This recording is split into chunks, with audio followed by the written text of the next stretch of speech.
First of all, I just want to say thank you to the rep for having me here and bringing this very important play, because this isn't really just a play about Ferguson, Missouri.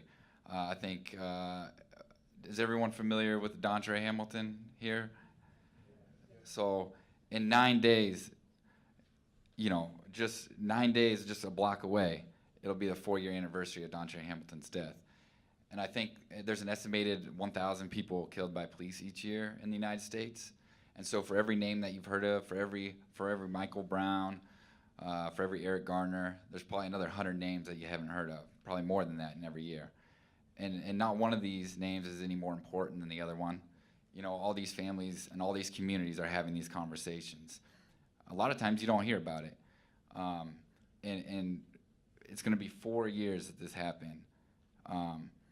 As we move forward as a community,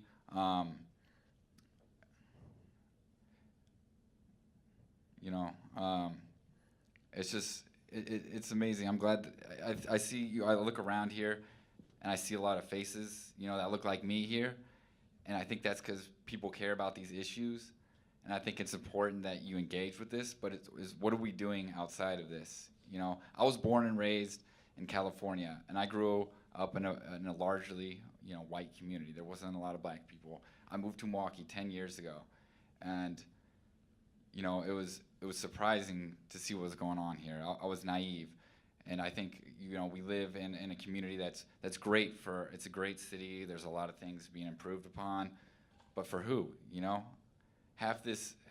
live in the most segregated city in America. One of the cities with the highest rates of black male incarceration. But we got a new trolley coming into downtown while there's bus routes being closed on the other side of town. You got a new Bucks arena come in, which is great. I love the Bucks, but what are we improving? We're focusing on downtown. What are we doing for the community? And it's great to care about these issues. It's great to share information, come to these plays, share things online. But what are we doing? Are we rolling up our sleeves and doing anything about it? Or are we voting for change?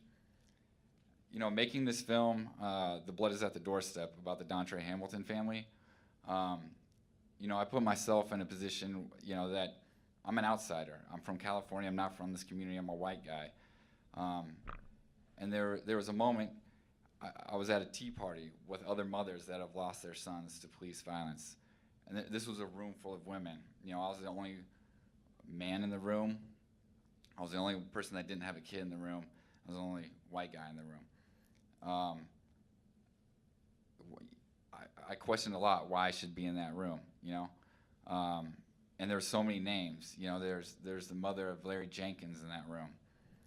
There's the mother of Corey Stingley in that room. There's the mother of Brandon Johnson in that room. And that's all in this Milwaukee community. There's a lot of names that people haven't heard. Every once in a while you hear of Dontre Hamilton, but there's so many cases with similar injustices that are happening in this community that people don't know about.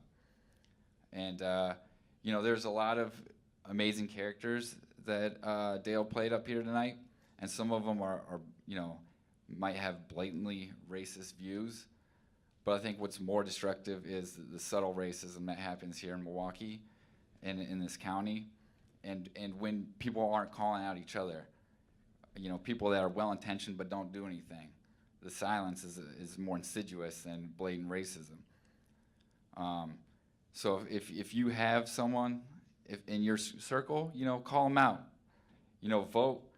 Vote in local elections. I hope everybody voted in the primaries for the Supreme Court here and support your, Milwaukee, or the state of Wisconsin when Dontre Hamilton was killed, was the only state in the country to have a mandatory outside investigation law when it comes to an officer-related death. So you need to support politicians that are pushing for this change. Rep. Taylor and Madison, you need to get behind these people. And as a filmmaker, my power is storytelling. I encourage everybody to use the skills that they have to be involved for change, whether that's writing letters to your local alderman or whatever, whether it's you could be great at Excel and organize, you could donate money, you could be a protester out in the streets. Just find some way, find your skill set, find a way to be involved. You don't have to be up in front, you don't have to be a voice, You need to let other people have their voice and find your role in a movement, but do something. You know, just don't care and share articles online, but you know, become involved. I urge all of you. So thank you.